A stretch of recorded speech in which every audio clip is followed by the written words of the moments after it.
I want to talk a little bit about AEW and what happened at the pay-per-view on Sunday. So, I didn't like the pay-per-view. Some people did, very mixed opinion, but pretty much almost everybody agreed that the end of the pay-per-view with the exploding barbed wire death match, not cage, that's a different match. Exploding barbed wire death match had like a lackluster explosion, and Tony Khan came out and said that it was part of the story and that they couldn't really do a bigger explosion because of the fire marshal and the safety of the building, which I do understand that. That probably should have been talked about maybe prior to booking this match. I don't know. I mean, I feel like that would be important. But he said that the story they're going to go with is that, Kenny building it couldn't build a very good cage, which Jon Moxley came out and cut a promo after the show and said that, he said something like, Kenny Omega's a tough son of a bitch, but he sure as hell can't build a cage, or he can't build a cage worth shit, which, it's a creative out, but not a lot of fans are buying it. You know what I mean? Not a lot of fans are buying it. It looked very rinky-dink. It looked very Mickey Mouse.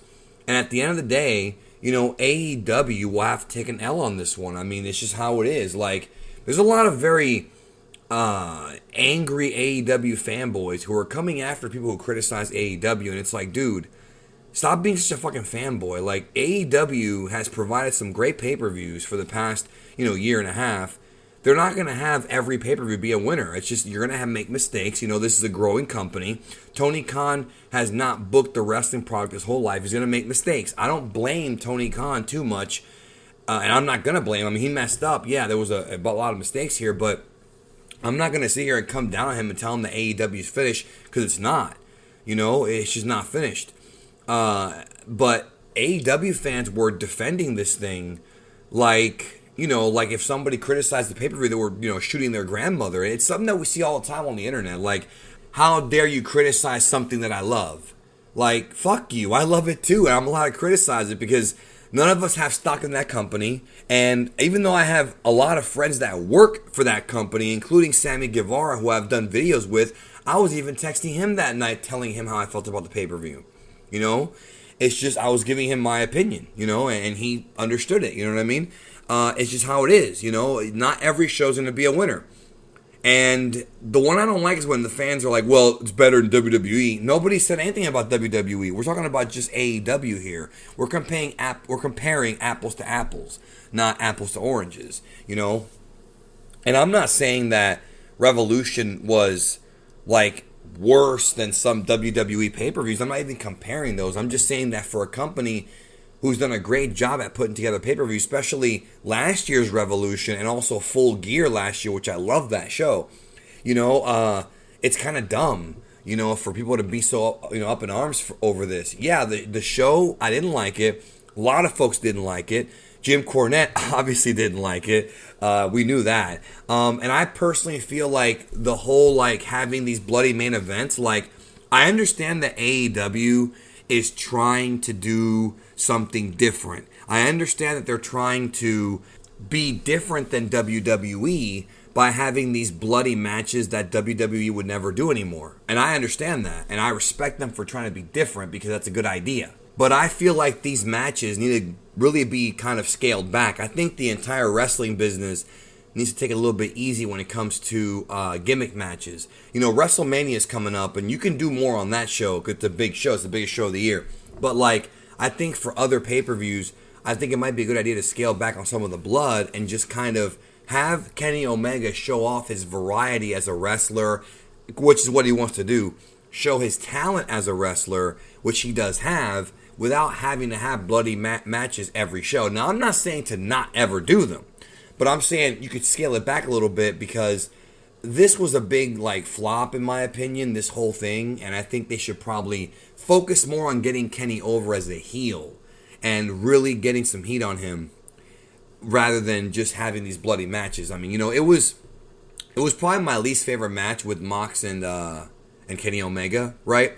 I liked the match they had in December, and I liked the match they had in... Well, I felt weird about the one they had in 2019 because it was almost too much, but I liked that one more than this one. But I think that they're capable of having good matches. Just, right now, put that feud on ice. I don't want to see them wrestle ever again, or at least for a very, very, very long time. There's other guys, other opponents now. But going back to the WWE thing, it's funny because AEW signed Christian, right? And a lot of folks were clowning on AEW because AEW did say, I think Jericho and Tony Khan said that they're not just going to sign every WWE guy. And they haven't. But Zack Ryder, Big Show, Jericho and Mox were just the first two. But you've got Christian, you've got Rusev, I don't think I count the Good Brothers, but definitely FTR. They're former WWE guys, Dash and Dawson. And, it's a few guys. Now, again, I'm not coming down on them because talent is talent. And if you think you can use that talent to better your roster, go for it. But Christian is a guy who, and Sting, too. Let's not forget Sting. But Christian, as much as I love Christian, I was in the building when he won the World Heavyweight title at Extreme Rules 2011. I love that guy. But he is a guy who is obviously his best years are behind him, and him coming back would be more of a legacy comeback to where it'd be sort of like Sting, where they're kind of trying to get, maybe one last big run, which I'm shocked that WWE did not give it to him, considering how popular Edge has been lately. I'm sad that if Edge does win the title from Roman Reigns at WrestleMania, that Christian won't celebrate with him. Like, it's kind of a bummer, that he's going to be in their company.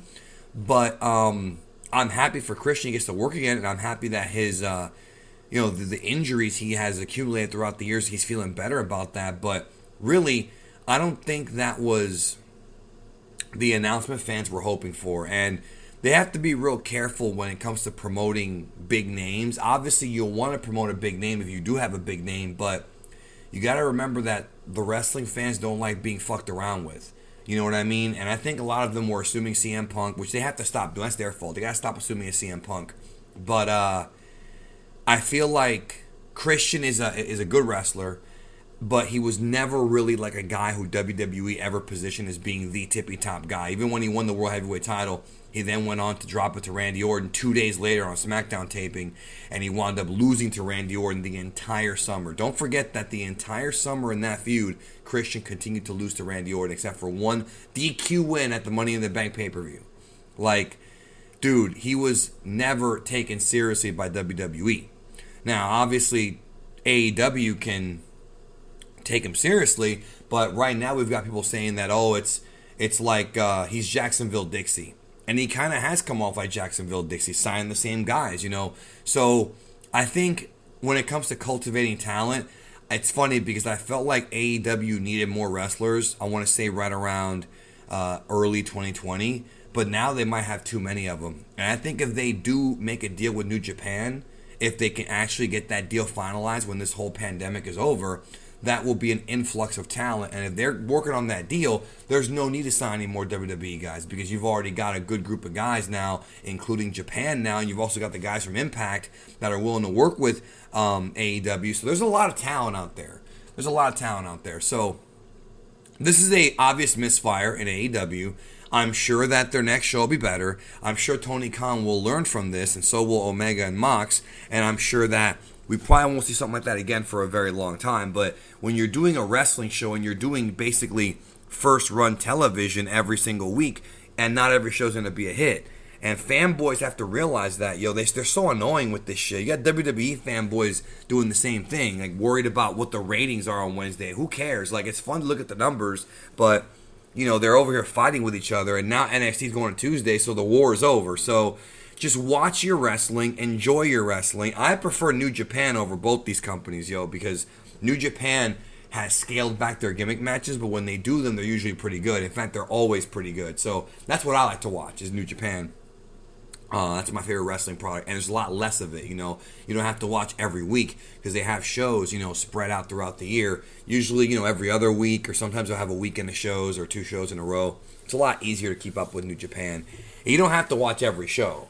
But with AEW, I think the focus should be on storylines. I think first and foremost, and better ones in WWE. Do what WWE does better than them, or do what they don't do, but don't overdo it. So that's my video about AEW today. Hope you enjoyed it. Have a great day, and we'll talk soon.